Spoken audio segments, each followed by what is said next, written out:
नमस्कार मित्रों, मैं डॉक्टर आशीष कुमार जैन शिक्षाचार्य CMCLDP जिला परामर्शदाता दमोह मध्य प्रदेश। मैं आज आपके लिए समाज कार्य विषय के अंतर्गत स्वैच्छिक क्रिया के विषय में जानकारी देने के लिए आया हूं। और आज हम समझेंगे कि स्वैच्छिक क्रिया है क्या। जैसा कि इस शब्द से स्वयं ज्ञात हो रहा है, स्वयं की इच्छा से होने वाली क्रिया ही स्वैच्छिक क्रिया है। लेकिन समाज कार्य के परिप्रेक्ष्य में स्वैच्छिक क्रिया किसे कहेंगे, किसे कहते हैं?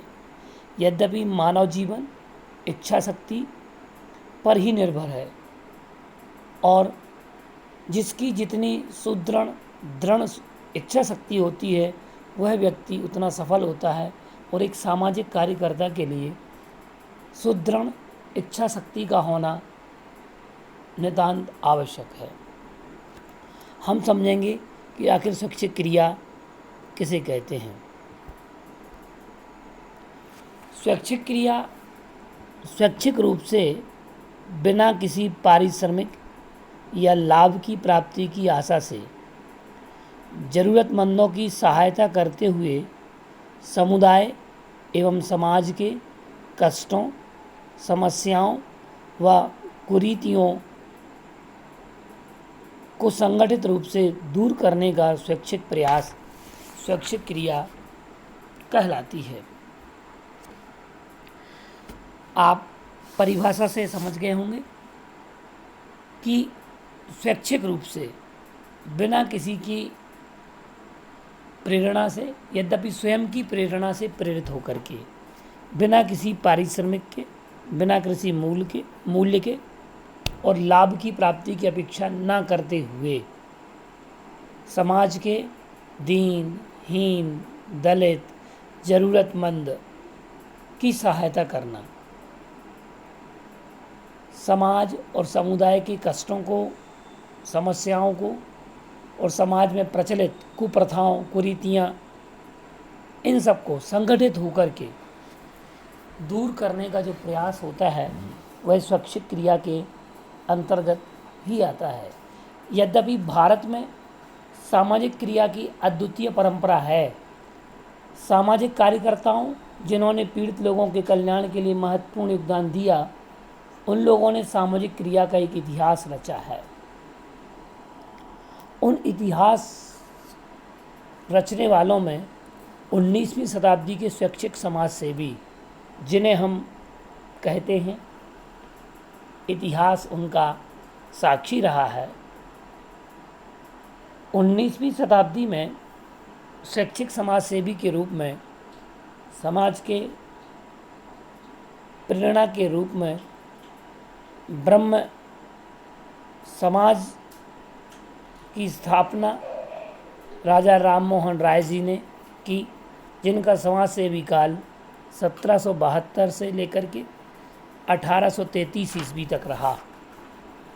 जिन्होंने बाल विवाह, बहुविवाह की भर्त्सना की और समाज में महिलाओं के उत्पीड़न एवं निम्न स्तर का विरोध भी किया। उन्होंने जाति प्रथा की समाप्ति तथा महिलाओं की शिक्षा हेतु भी कार्य किया। सती प्रथा का मुख्य रूप से आपने विरोध किया और उसके विरुद्ध व्यापक सामाजिक अभियान भी चलाया। और आपके प्रयास के कारण ही governor general lord William Bentinck ने 4 दिसंबर 1829 को अधिनियम XVII पारित करके सती प्रथा को गैर कानूनी अपराध घोषित कर दिया। द्वितीय स्वैच्छिक समाज सेवी के रूप में ईश्वर चंद्र विद्यासागर, जिनका समाज सेवी काल 1820 से 1891 रहा। ईश्वर चंद्र विद्यासागर जी ने भी विधवा पुनर्विवाह की दिशा में प्रयास किया और विधवा पुनर्विवाह के पक्ष में आपने अभियान भी चलाया, व्यापक अभियान चलाया और तत्कालीन भारत सरकार का ध्यान भी आकर्षित किया, और जिसके परिणाम स्वरूप सन 1856 में हिंदू विधवा पुनर्विवाह अधिनियम पारित किया गया। और आपने बहुत सी विधवा महिलाओं की सिर्फ भरण पोषण हेतु मदद नहीं की, बल्कि उनके पुनर्विवाह का खर्च भी आपने उठाया। और आपने इतना ही नहीं, बालिका शिक्षा के क्षेत्र में आपने बालिकाओं के लिए कलकत्ता में 1849 में हिंदू बालिका विद्यालय भी प्रारंभ करा दिया। तृतीय स्वैच्छिक समाज सेवी स्वामी दयानंद सरस्वती जी। आप भारतीय समाज सुधार आंदोलन में प्रमुख रहे और आपने आर्य समाज की स्थापना की, जो कि 1875 में बम्बई में हुई। और आर्य समाज की स्थापना मूर्ति पूजा, बाल विवाह, जातिगत भेदभाव तथा ज़बरदस्ती विधवापन बनाए रखने के विरुद्ध लड़ने के लिए की गई। इसके उपरांत ज्योतिबा राव फुले। आपका समाज सेवी काल 1826 से 1896 रहा। ये ज्योतिबा राव जी फुले हैं। इसके साथ ही महात्मा ज्योतिबा राव गोविंदराव फुले, आपको महात्मा ज्योतिबा फुले के नाम से जाना जाता है। आपके परिवार में फूलों का व्यापार या फूलों का काम चला करता था, इस कारण से आपके नाम के पीछे फुले शब्द जुड़ा हुआ है। और महात्मा ज्योतिबा राव फुले का विवाह सावित्रीबाई फुले से हुआ और आप भारत की पहली महिला शिक्षिका थी। और महात्मा ज्योतिबा राव फुले आप प्रथम भारतीय हैं जिन्होंने अनाथालयों की स्थापना की थी। और महात्मा ज्योतिबा राव फुले ने बालिका शिक्षा, स्त्री शिक्षा के क्षेत्र में बहुत अच्छे कार्य किए। और आपका विरोध कई पुरातन पंथियों, कट्टरपंथियों, विरोधियों ने भी बहुत किया, दुष्प्रचार भी आपके हुए, लेकिन आप सुदृढ़ रहे, दृढ़ रहे। आपने अस्पृश्यों को शिक्षा प्रदान करने वाले उनके विद्यालयों को शिक्षक नहीं मिले, तो उन्होंने आपने अपनी पत्नी को ही श्रीमती सावित्रीबाई फुले को शिक्षक के रूप में आपने उन्हें आदेश दिया कि आप अध्यापन कार्य कराएंगी। और आपकी श्रीमती सावित्रीबाई फुले ने कई अपमान सहे उस दौरान, फिर भी उनको कोई डिगा न सका। और आपने सन 1851 से 1852 में बालिकाओं के लिए 2 विद्यालय स्थापित भी किए और आपने विधवा गर्भवती महिलाओं को संरक्षण प्रदान किया। और आपने पुणे में 1873 में सत्यशोधक समाज की स्थापना की। 1888 में मुंबई में एक विशाल सभा में आपको महात्मा की उपाधि से नवाजा भी गया। श्री केशव चंद्र सेन, आपका स्वैच्छिक समाज सेवी काल 1838 से 1884 रहा। और आपने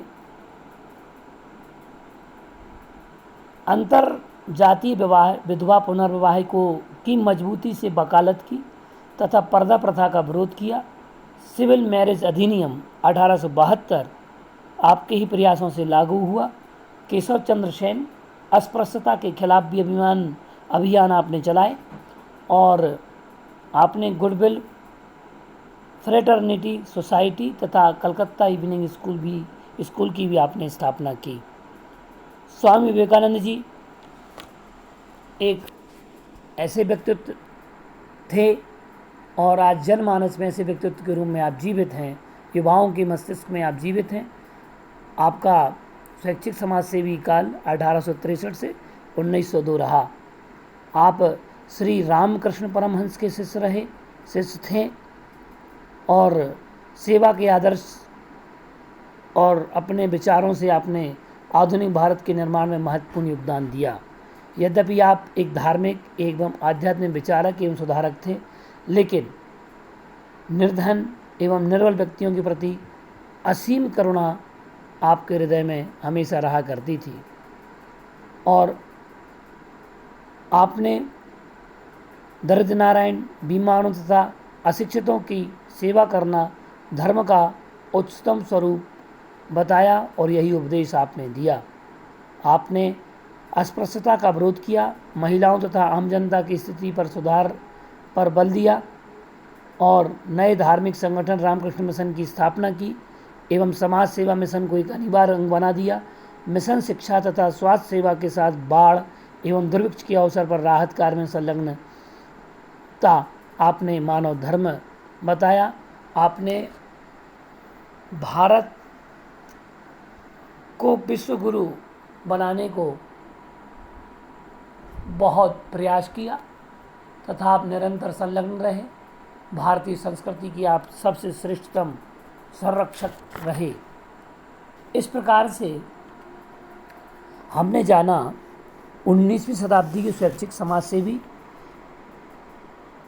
और स्वैच्छिक क्रिया किसे कहते हैं, स्वैच्छिक क्रिया की परिभाषा क्या है। स्वैच्छिक क्रिया मन से की जाने वाली क्रिया है, समाज हित में की जाने वाली क्रिया है, उसे ही हम सामाजिक स्वैच्छिक क्रिया कहते हैं। ज़रूरतमंदों की सहायता करना स्वैच्छिक क्रिया है। इस प्रकार से आज हमने जाना कि स्वैच्छिक क्रिया किसे कहते हैं और अगले वीडियो में हम नई जानकारी के साथ पुनः उपस्थित होंगे।